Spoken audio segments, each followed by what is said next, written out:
예, 안녕하세요. 예, 오늘부터 국가직 대비 실전 동형 모의고사 1회 시작하겠습니다.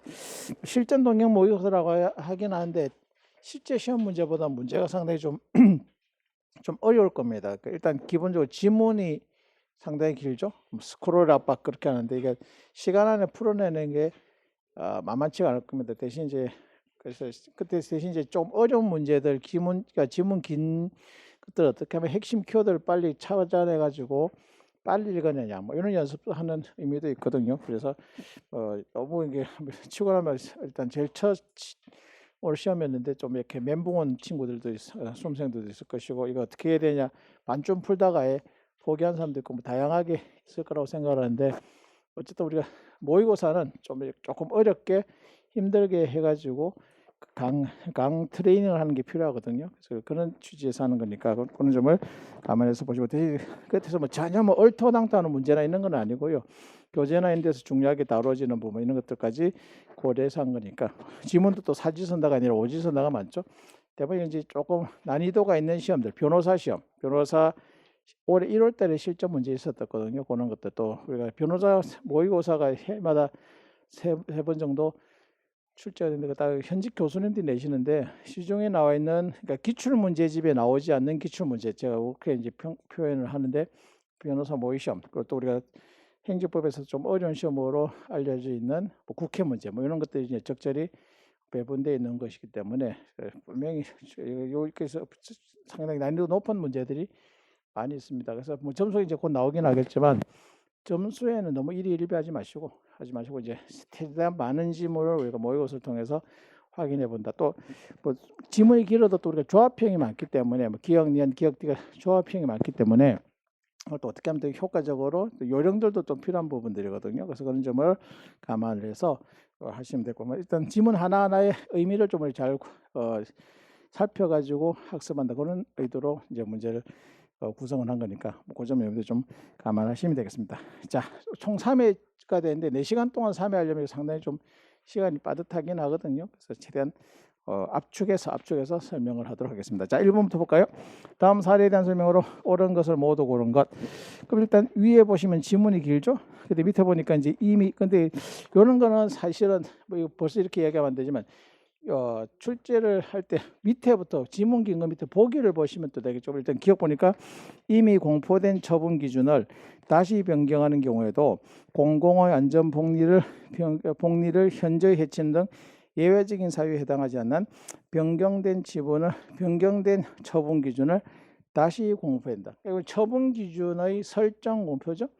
처분을 할 때 행정청이 기준을 미리 정해서 공표하는데 그 기준을 다시 변경할 때도 설정 공포죠. 행정절차법에 나오는 처분 기준의 설정 공포 그 지문이 됩니다. 그럼 기억 우리 밑에 보니까 기억이 3군데 있죠. 그러면 보기 5가지 3군데 있으니까 3번 4번은 기억일 가능성이 상대적으로 좀 높아 보이죠. 그래서 일단 기억 맞는 지문이고 변경된 처분 기준은 근거법령에서 구체적인 위임을 받아 제정 공표됐다는 특별한 사정이 없는 한 원칙적으로 대외적인 구속력이 없는 행정규칙에 있는다. 처분 기준의 설정 공포는 기본적으로 행정조직 내부의 업무 처리 지침 행정규칙에 해당된다라는 거죠. 니은이 맞으니까 그럼 일단 1번 탈락이죠. 그러니까 위에 보기 몰라도 그러니까 사례를 몰라도 내용만 봐도 내용만 봐도 우리가 충분히 골라내는 거죠. 뭐 이런 요령들을 좀 익혀놓는 것도 필요하죠. 그리고 이게 이제 구체적으로 어떤 판례인지 좀 이따 한번 설명하겠습니다. 그럼 니은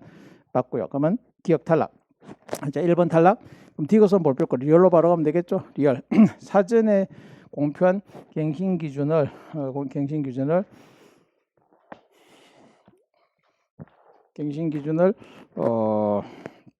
심사 대상 기간 이미 경과했거나 상당한 부분 경과한 시점에서 처분의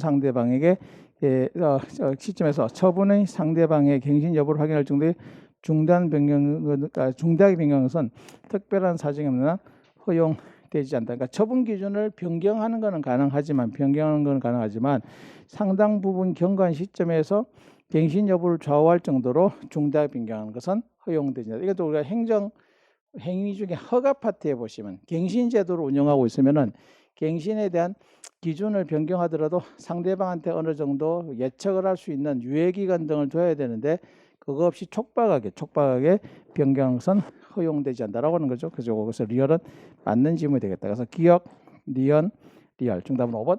그렇게 되겠죠. 1번 지문이 그렇게 되는데 다만 이제 핵심은 사실은 디귿이 핵심이거든요. 뭐냐?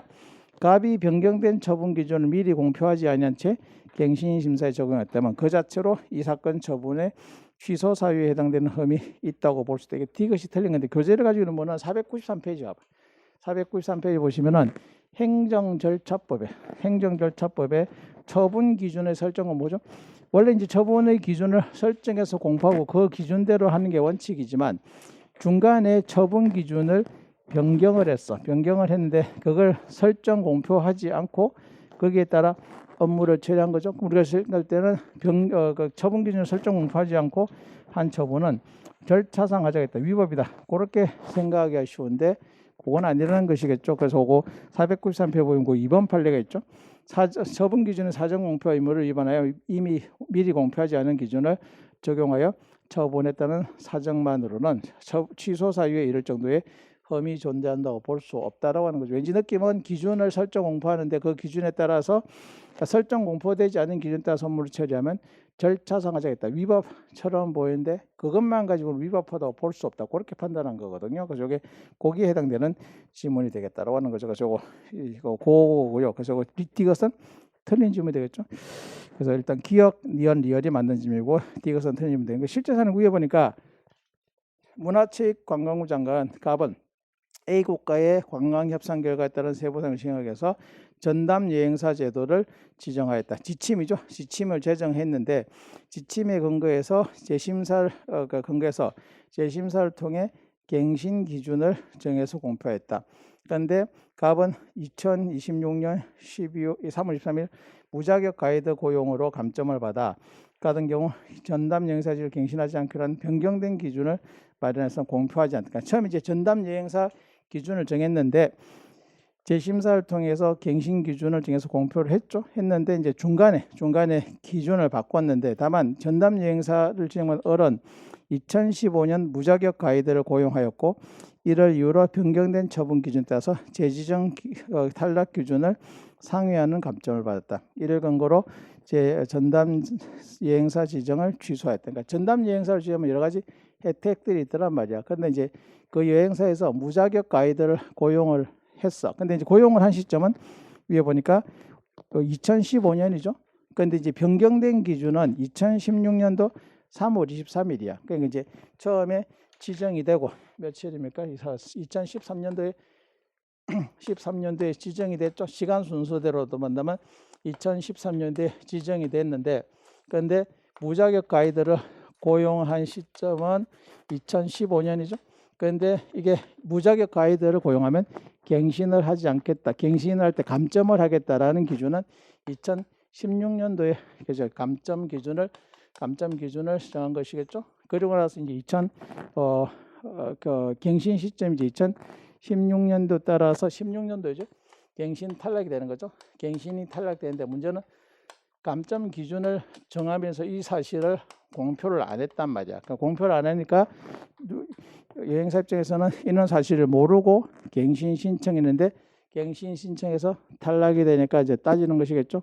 그러면 이제 우리는 행정청은 변경된 기준, 그러니까 감점 기준, 변경된 기준에 따라서 갱신을 탈락했다라고 하고, 그러면 여행사 입장에서는 아니 그럼 미리 좀 기준을 설정해서 공표해 줬으면 우리가 갱신을 신청할 때 그런 걸 고려했을 거 아니야. 그러니까 이걸 공표를 하지 않았다. 공표를 하지 않았기 때문에 절차상 가져가겠다라고 주장을 하는 것이고, 그랬더니 판례는 갱신 기준을 설정 공표하지 않았다고 해서 그것만 가지고 위법하다는 단정을 할 수는 없다. 일단 이 부분은 누구 측?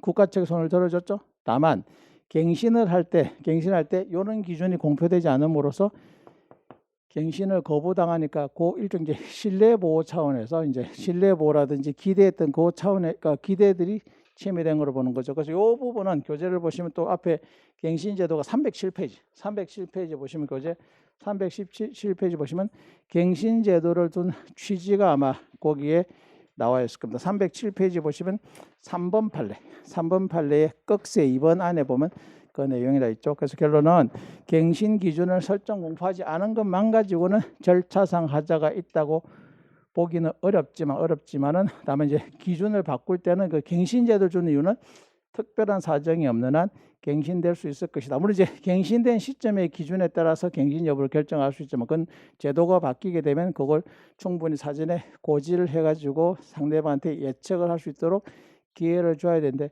그걸 주지 않은 부분, 그거는 위법하다고 봤죠. 그래서 최종적으로 위법하다고 본 것이다. 그래서 갱신제도의 본질 또는 적법 절차 원칙에 반한다라고 해서 위법하다. 그래서 최종적으로 위법하다고 본 겁니다. 그리고 이제 실제 전담 여행사 사건인데 그 이제 쟁점이 두 가지가 같이 결합되어 있는 부분들이죠. 그래서 그렇게 사례는 그렇긴 한데 그래서 그 이제 두 지문을 잘 기억해서 보시고 여기 올해 1월달에 있었다 변호사 시험. 그러니까 변호사 시험은 1월달에 이제 해마다 1월달 초반에 1월 초순에 있는데 제가 뭐 수업생에 그런 이야기를 하는데 출제자들이 수험생들한테 일종의 선점포가 하는 거거든요. 그러니까 올해 시험 문제에서 이런 부분들이 중요한 판례로 다뤄진 일종의 선점포가 하는 문제들이 많거든요. 그리고 더군다나 이게 최근에 어떤 최신 판례이죠. 2020년도 최신 판례니까 기존의 기출 문제 등에서는 잘 보지 못했던 사례들이거든요. 그래서 그런 걸 한번 문제로 해본 거니까 그 점을 감안해서 보시면 되겠고요. 예, 그래서 정답은 5번이 되겠네요. 정답은 47.9%, 뭐 반 조금 밑인데 뭐 어쨌든 여러분들 문항이 잘 하신 것 같습니다. 그런 식으로 이제 정리를 해서 보도록 할까요?